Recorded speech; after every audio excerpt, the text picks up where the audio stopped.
Hello everyone, welcome back to the channel. आज की video में मैं आप लोगों को बताने वाली हूँ कि किस तरीके से अपनी 3 महीने की आपको अकाउंट्स की रिवीजन करनी चाहिए। आज की वीडियो मेनली अकाउंट्स के बारे में रहने वाली है। 3 महीने में किस तरीके से टाइम वेस्टेज नहीं करना चाहिए, क्या क्या टिप्स ट्रिक्स फॉलो करनी चाहिए, मेजरली आप लोगों को मैं यही बताने वाली हूँ। Let's go and start with the video.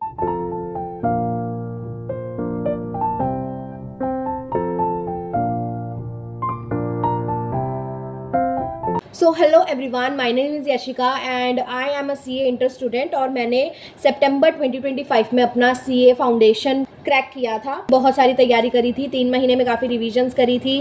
किस तरीके से रिवीजन करी थी, कैसे मैंने सारी चीज़ें अपनी एडजस्ट करी थी, मैनेज करी थी, क्या टिप्स और ट्रिक्स फॉलो करी थी मैंने 3 महीने के अंदर अंदर, जिसने मेजरली गेम चेंज कर दिया था, आप लोगों को बताने वाली हूँ। So let's get started. So आज की वीडियो में मैं आपको मेजरली 10 टिप्स बताने वाली हूँ जो आपको 3 महीने में मिस्टेक्स नहीं करनी चाहिए और आप लोगों को क्या फॉलो करना चाहिए बताने वाली हूँ। एंड 2 मैं आपको पेपर से रिलेटेड टिप्स बताने वाली हूँ जिससे आपका गोल है वो अचीव होने में काफ़ी ईजी रहेगा। So starting with the tip number 1। Tip number 1 is do easy chapters firstly, यानी कि आपको जो ईजी लगता है, कोई सा भी सिलेबस बहुत सारा है, उसमें से कोई सा भी चैप्टर आपको जो भी ईजी लग रहा है उसको सबसे आपको पहले करना है। बिकॉज उससे होगा क्या, आपको ऐसा लगेगा कि आपके काफ़ी सारे मेजरली जो इजी चैप्टर्स हैं वो हो जाएंगे और नंबर ऑफ चैप्टर्स आपको ज़्यादा लगेंगे, जिसकी वजह से आपको ऐसा लगेगा कि आपने मेजरली पोर्शन जो है वो कवर कर लिया एंड उससे कॉन्फिडेंस बिल्ड होगा। Tip number 2, make your schedule as per the chapter weightage. देखो, हमारे जो सीए फाउंडेशन का सिलेबस है उसमें बहुत सारे डिफरेंट चैप्टर्स हैं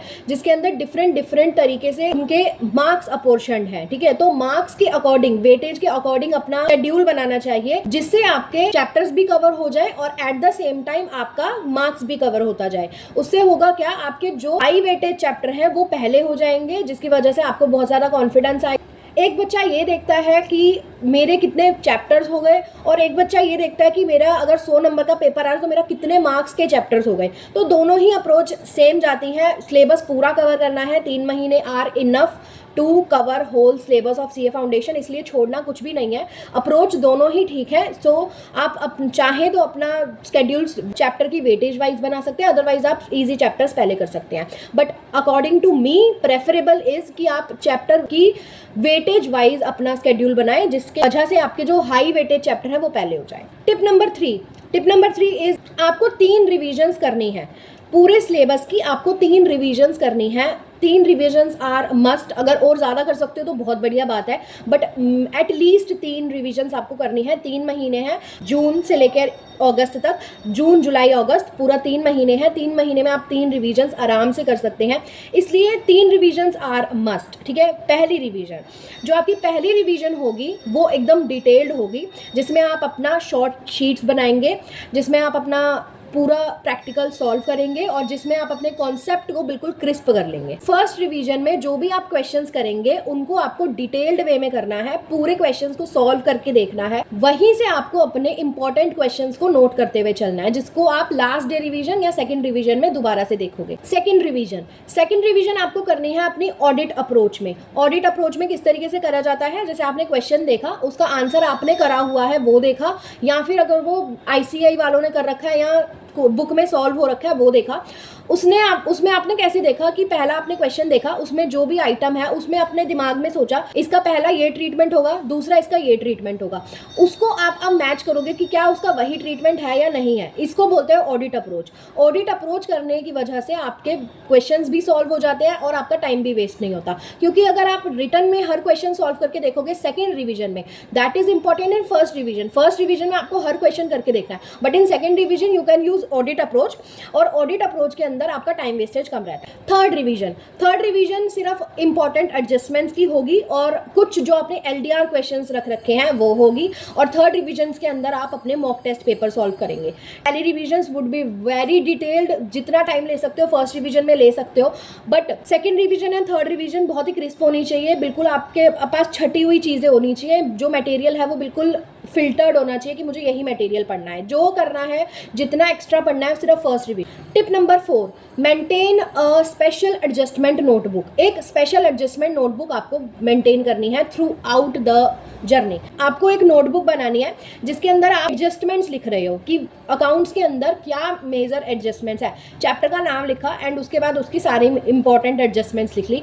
कोई ट्रिकी एडजस्टमेंट्स है, ट्रिकी एडजस्टमेंट्स हर बच्चे के लिए अलग हो सकती हैं, तो आपको ये नहीं करना कि ये तो बहुत इजी एडजस्टमेंट है, मुझे क्यों हार्ड लग रही है, लग सकती है, उसको अलग से लिख लो। एग्जाम तक के लिए याद रखो, बाद में अगर नहीं समझ में आ रहा है उसका लॉजिक समझो, लॉजिक दिमाग में रखो and then flash it out. Tip number 5 is maintain mistake notebook. Mistake notebook maintain करना इज मस्ट, क्योंकि हम अपनी गलतियों से ही सीखते हैं, हमें अपनी गलतियों से ही सीखना चाहिए। और आपको ऐसा करना चाहिए कि आपको एक मिस्टेक नोटबुक बनानी चाहिए जिसमें आप जो भी मिस्टेक कर रहे हो, पहली रिवीजन में आपने जो भी मिस्टेक करी है, दूसरी रिवीजन में आपने जो भी मिस्टेक करी है, तीसरी रिवीजन में आपने जो भी मिस्टेक करी है, उसको आप वहीं पर लिख लो, मैंने ये मिस्टेक करी है। और जब आप 1.5 डे में अपना पूरा सिलेबस याद कर रहे होगे, सिर्फ ये मिस्टेक्स को भी पढ़कर चले जाओगे, तो आपके कितने मार्क्स आपके कटने से रुक जाएंगे। Tip number 6, mention question as LDR questions. अपने क्वेश्चंस के ऊपर LDR मेंशन कर दो कि ये लास्ट डे रिवीजन के अंदर मुझे करना है, ठीक है। फिर उसी क्वेश्चन को आप लास्ट डे रिवीजन पे उठाओगे, अदरवाइज कोई और आलतू फालतू क्वेश्चन नहीं उठाओगे जिसमें बहुत सिंपल सी एडजस्टमेंट है जो आपको आती है। Tip number 7, short revision sheets. ये मैं अपनी हर वीडियो में बोलती हूँ कि आपको शॉर्ट रिवीजन शीट्स बनानी चाहिए, क्योंकि short revision sheets help you in last day revision. Last day revision में हेल्प करती हैं, क्योंकि लास्ट डे रिवीजन में आप सारा मटेरियल नहीं पढ़ सकते, आप सारा का सारा मटेरियल 1-1.5 दिन में रिवाइज नहीं कर सकते, आपको उसकी समरी बनानी ही पड़ेगी। सो वो समरी बनाने के लिए शॉर्ट रिवीजन शीट्स बनाना ज़रूरी है। आपको लास्ट डे रिवीजन पे कंफ्यूजन नहीं होनी चाहिए कि मुझे क्या पढ़ना है, कहाँ से पढ़ना है। आपके पास मटेरियल रेडी है, आपको वो मटेरियल पढ़ना है and you are ready to go for paper. इसलिए आपको शॉर्ट रिवीजन शीट्स बनानी है सो दैट आपका जो कॉन्सेप्ट्स हैं वो बिल्कुल क्रिस्प हो जाए जब तक आप पेपर देने जाओ, जिसकी वजह से आपका कॉन्फिडेंस भी बिल्डअप होगा। टिप नंबर 8 इज कि आपको मॉक टेस्ट पेपर देने हैं, at least 5 to 8 mock test paper देने हैं अकाउंट्स के, तो स्पेशली क्योंकि अलग अलग एडजस्टमेंट्स होते हैं, अलग अलग प्रैक्टिकल क्वेश्चंस होते हैं। आप एक क्वेश्चन को देखकर क्वेश्चंस की अनसर्टेनिटी नहीं समझ पाओगे, आप नए नए पॉइंट्स नहीं समझ पाओगे until and unless you are doing so much of mock test paper. You are evaluating yourself बहुत ज़्यादा। जब आप अपने आप को इवेल्युएट करते हैं, जब आप सारी चीज़ें छोड़कर अपने आप का टेस्ट लेना शुरू करते हैं, तब से आपको समझ में आएगा कि पेपर की अनसर्टेनिटी क्या है, और पेपर की अनसर्टेनिटी आपको मॉक टेस्ट पेपर से ही दिखती है। टिप नंबर 9 इज आपको जो भी आप नोट्स बनाने वाले हो, मान लो आप शॉर्ट रिविजन शीट्स बना रहे हो, मान लो आप न्यू नोट्स बना रहे हो, कुछ भी बना रहे हो, अपना जो भी मटेरियल लिख रहे हो उसको चार्ट फॉर्म में लिखना शुरू कर दो, क्योंकि मुझे ऐसा लगता है कि बहुत सारे बच्चों को चार्ट फॉर्म में बहुत जल्दी समझ में आता है। सो इसलिए अपना चार्ट फॉर्म में अपना रिवीजन करना स्टार्ट कर दीजिए, चार्ट फॉर्म में अपना लिखना स्टार्ट कर दीजिए। Moving on to tip number 10। Tip number 10 is see comparable chapters. कौन कौन से चैप्टर्स कंपैरिजन हो सकता है, मैंने जो लास्ट वीडियो बनाई थी उसमें मैंने सेम पॉइंट रिपीट किया था, क्योंकि ये पॉइंट इज इंपॉर्टेंट। अगर आप ये करते हो तो आप अपनी आप कॉम्प्रिहेंसिव थिंकिंग इंप्रूव कर रहे हो कि आपको कंपैरिजन हो सकता है दो चैप्टर्स का। फॉर एग्जाम्पल मैंने एनपीओ का कोई क्वेश्चन किया, कोई पॉइंट मुझे एनपीओ से समझ आया, जो सेम पॉइंट मेरा इनकम्प्लीट रिकॉर्ड्स में जा रहा है, तो मैं उन दोनों को एक ही जगह लिख लूँगी कि मेरा ये दोनों उसमें हो रहा है, सो दैट कि मेरे पास एक समरी इस चीज़ की भी आ जाए कि भाई दो चैप्टर्स के अंदर ये पॉइंट जो है वो सेम है और इसका यही ट्रीटमेंट होगा। ठीक है, फॉर एग्जाम्पल चैप्टर है एडमिशन एंड रिटायरमेंट, कोई अलग अलग डिफरेंट पॉइंट्स है, मान लेते हैं प्रॉफिट शेयरिंग रेशियो है, प्रॉफिट शेयरिंग रेशियो एडमिशन में अलग जाता है, रिटायरमेंट में उसका ट्रीटमेंट अलग हो जाता है। तो मेक अ शीट, एक शीट बनाइए, उसमें बीच में लाइन डालिए और इस साइड आप अपना एडजस्टमेंट लिखिए एडमिशन चैप्टर का और इस साइड लिखिए रिटायरमेंट का। रिटायरमेंट में उसका क्या प्रोविजन है, क्या उसका ट्रीटमेंट है, वो अलग लिखा जाएगा और एडमिशन में अलग लिखा जाएगा। ऐसे आपको बहुत सारे पॉइंट्स मिल जाएंगे जो अगर आप लास्ट डे रिविजन में लेके जाएंगे तो that would be very helpful. Now moving on to 2 paper related points that are important for you according to me. सबसे पहला है कि आपको पेपर के अंदर अपने वर्किंग नोट्स क्लियरली डालने हैं। ठीक है, अपने वर्किंग नोट्स के मार्क्स होते हैं, वर्किंग नोट्स को मजाक में मत लेना।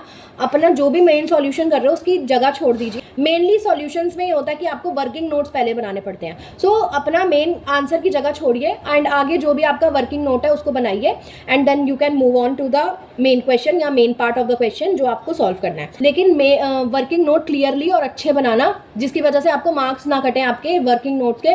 वर्किंग नोट्स में अच्छे से टोटलिंग वगैरह ढंग से करके आप उसको डालिएगा ताकि आपके मार्क्स जो है वो कम से कम डिडक्ट हो। Now this is something like paper का point and something like your syllabus का पॉइंट कि आपको ट्रू और फॉल्स नहीं छोड़ने हैं और आपको थ्योरी बिल्कुल नहीं छोड़नी है। अकाउंट्स के अंदर थ्योरी के भी अगर आप थ्योरी का पार्ट कर कर जाओगे तो आपका ऐसा कभी कभी हो जाता है कि प्रैक्टिकल क्वेश्चन के अंदर थ्योरी क्वेश्चन ऑप्शन में आ गया और थ्योरी क्वेश्चन आसान हो गया।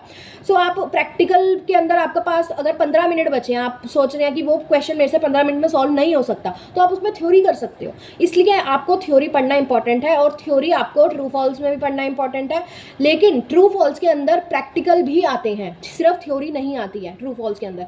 सो इसलिए आपको प्रैक्टिकल में भी इस अप्रोच से चलना है कि क्या अगर मेरे पास कोई नॉमिनल अकाउंट का क्वेश्चन आ रहा है, मेरे पास कोई पर्सनल अकाउंट का क्वेश्चन आ रहा है, इसमें अगर मेरा ट्रू और फॉल्स आएगा तो वो किस तरीके का आएगा। एक ऐसी थिंकिंग अगर अपने आप से आप मेंटेन करते हुए चलोगे तो आपको जो आप एक्सटर्नली ट्रू फॉल्स कर रहे हो वो तो आपके पास बहुत सारे होंगे ही, लेकिन अपने दिमाग में जो आप पहले बना चुके हो वो भी बहुत सारे ट्रू फॉल्स हो जाएंगे। Now moving on to one tip, that is a bonus tip. आपको अपना रिवीजन 75 टू 78 डेज के अंदर करना है, ठीक है।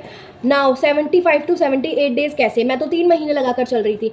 You can complete, you can finish your classes till 10th of June, ठीक है। 10th ऑफ जून से लेके 27th ऑफ अगस्त, दैट इज 75 टू 78 डेज बन रहे हैं आपके। उतने में आप रिवीजन कर सकते हैं, ईजिली 3 रिविजन्स हो जाएंगी। और उसके पहले 10 जून तक, अभी may be it's first week of June when you are getting this video, you are receiving this video, first week of June चल रहा होगा या उससे पहले होगा।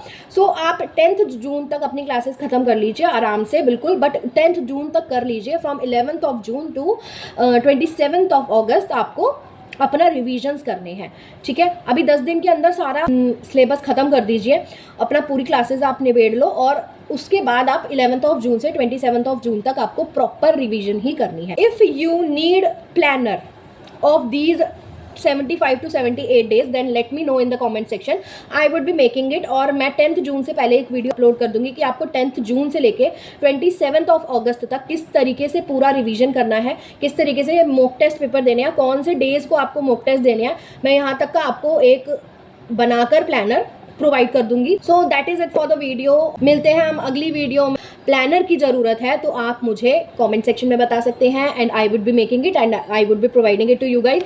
मिलते हैं अगली वीडियो में, तब तक के लिए बाय बाय।